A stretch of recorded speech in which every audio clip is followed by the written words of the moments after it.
भारत के अंदर 1857 की क्रांति होती है और इस क्रांति के बाद अंग्रेजी जो हुकूमत थी उनको ये पता था कि भारतीयों को एजुकेशन प्रोवाइड करना बहुत ज़्यादा इम्पोर्टेंट हो चुका है, क्योंकि डिमांड समाज के चारों कोनों से आने लगी थी। और इसी व्यवस्था के तहत भारत के बहुत सारे जो मिडिल क्लास तबका था वो अंग्रेजी शिक्षा ग्रहण करने लगा भारत के अंदर और विदेशों में जाकर। तो उसी एक व्यवस्था की देन थी कि भारत के अंदर समाज सुधार भी होने लगा और जो लॉजिकल और ह्यूमनिज्म की जो बात थी समाज के अंदर वो करी गई। तो हिंदू समाज और मुस्लिम समाज दोनों में ही समाज सुधारक आए। मुस्लिम समाज के अंदर एक समाज सुधारक आए जिनका नाम बना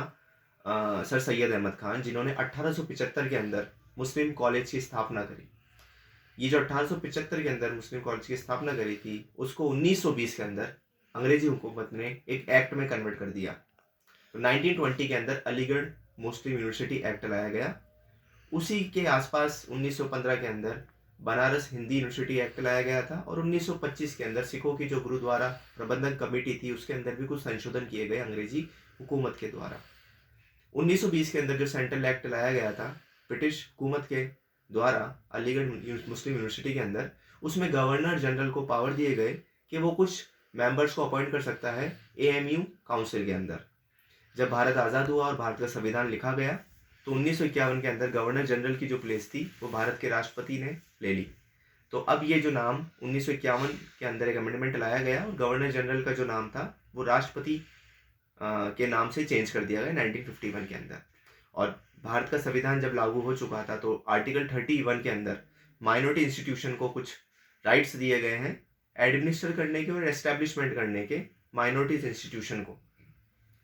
1965 के अंदर भारतीय सरकार ने प्रेसिडेंट को कुछ और राइट्स दिए कि वो अलीगढ़ मुस्लिम यूनिवर्सिटी के अंदर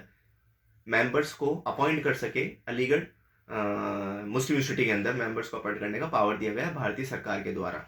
ये जो मेंबर्स बढ़ाए गए राष्ट्रपति के द्वारा, जो मेंबर्स अपॉइंट हुए हैं, इनका जो दायरा बढ़ाया गया, इनके जो नंबर्स बढ़ाए गए, उनको चैलेंज किया गया सुप्रीम कोर्ट के अंदर। तो एक बादशाह केस था 1965 के अंदर जिसके अंदर सुप्रीम कोर्ट ने हियरिंग स्टार्ट करी और 1967 के अंदर जजमेंट दिया गया। सुप्रीम कोर्ट ने कहा कि अलीगढ़ मुस्लिम यूनिवर्सिटी एक माइनॉरिटी इंस्टीट्यूशन नहीं है और आर्टिकल 30 सब क्लॉज 1 के अंदर जो राइट्स हैं वो अलीगढ़ मुस्लिम यूनिवर्सिटी के पास नहीं है। तो 1965 से 1981 तक जो सुप्रीम कोर्ट का निर्णय था वो लागू हुआ, पर 1981 के अंदर 1981 के अंदर सेंट्रल गवर्नमेंट एक अमेंडमेंट लेके आती है और उसके अंदर अलीगढ़ मुस्लिम यूनिवर्सिटी का जो एक्ट था उसकी धारा सेक्शन 2 और सेक्शन 5 के अंदर अमेंडमेंट लाती है और कहती है मुस्लिम्स जो काउंसिल है उनको पावर है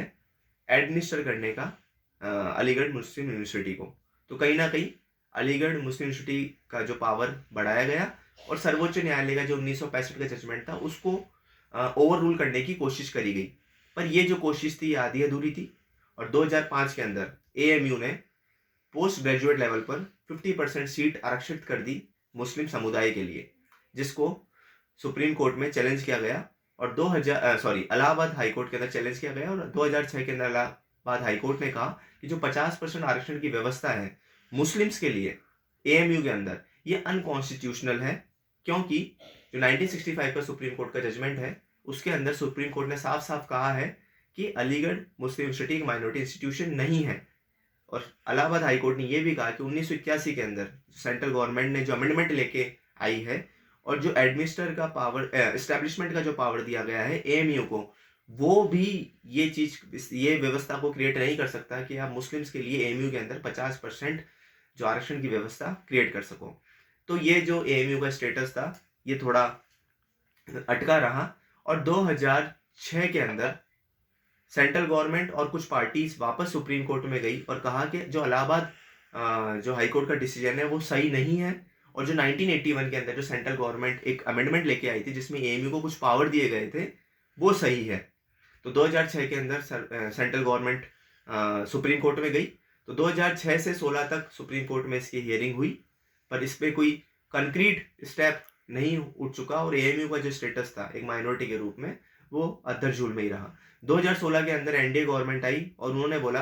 कि जो सर्वोच्च न्यायालय के अंदर सेंट्रल गवर्नमेंट 2006 के अंदर गई है वो गलत है और जो 1965 का सुप्रीम कोर्ट का जजमेंट था वो सही है और एएमयू एक माइनॉरिटी इंस्टीट्यूशन नहीं है। ये एक पब्लिक फंडेड इंस्टीट्यूशन है और इसके अंदर जो आरक्षण व्यवस्था है जो दी जाती है SC STs को या संविधान के द्वारा जो भी चीज़ें दी जाती है वो इस पे लागू होगी। इसका मतलब माइनॉरिटी इंस्टीट्यूशन के रूप में इसको सेंट्रल गवर्नमेंट नहीं मान रही है 2016 के अंदर, और 30 सब क्लॉज 1 के कोई भी राइट्स इंस्टीट्यूशन को नहीं दिए जाए। जब सेंट्रल गवर्नमेंट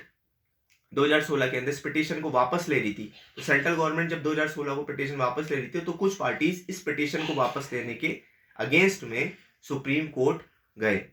और 2019 के अंदर सुप्रीम कोर्ट के 3 जज बेंच ने ये बोला कि क्योंकि 1965 का जो सुप्रीम कोर्ट का जो निर्णय था वो 5 जज की बेंच के द्वारा किया गया था, तो ये 3 जज बेंच जो 2019 के अंदर सुप्रीम कोर्ट में बैठी, इसने बोला इस जो निर्णय को एक 7 जज बेंच को रेफर करा जाए। तो 7 जज बेंच को रेफर कर दिया गया है और वो डिसाइड करेगी कि 1965 का जो सुप्रीम कोर्ट जजमेंट सही था या गलत था, 1981 के अंदर जो सेंट्रल गवर्नमेंट ने राइट दिए AMU को, क्या वो सही है या गलत है। तो 7 जज बेंच अभी बैठ चुकी है और वो डे टू डे हियरिंग कर रही है। वो डिसाइड करेगी AMU एक माइनॉरिटी इंस्टीट्यूशन है या नहीं है, और 30 सब क्लॉज 1 के अंदर जो उनको राइट होते हैं एस्टेब्लिशमेंट के और एडमिनिस्टर के, जो एक बहुत ही व्यापक राइट्स हैं, जिसके अंदर आप किस तरह के स्टूडेंट्स को रहोगे, उसमें मुस्लिम स्टूडेंट्स को कितना लिया जाएगा, उनके स्टाफ का अपॉइंटमेंट, स्टेट रेगुलेशन क्या होगी, वो सब चीज़ें डिसाइड होंगी सुप्रीम कोर्ट के 7 जज की बेंच के द्वारा। नमस्कार, धन्यवाद।